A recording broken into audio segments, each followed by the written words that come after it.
So here in this problem, we are being provided with the Cartesian product of A and B. And using this Cartesian product, we need to find out the Cartesian product of B and A. Okay, let us begin. So here, we will start with the given Cartesian product. So let's start with the first element. So the first element A comma 1. This clearly is an element of the Cartesian product of the set A and B. This means that the element A, the first element if we consider A, that is going to belong to the first set A, and the second element 1 that's going to belong to the second set, that is B.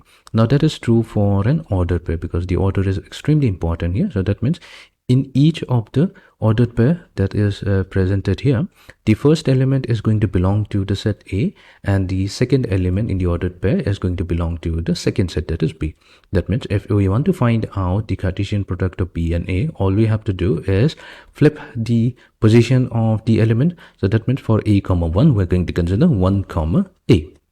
Then for A comma 2, we're going to consider 2 comma A. For the next ordered pair A comma 5, we'll simply consider 5 comma A. Switch the position of the elements. Then we have 1 comma B.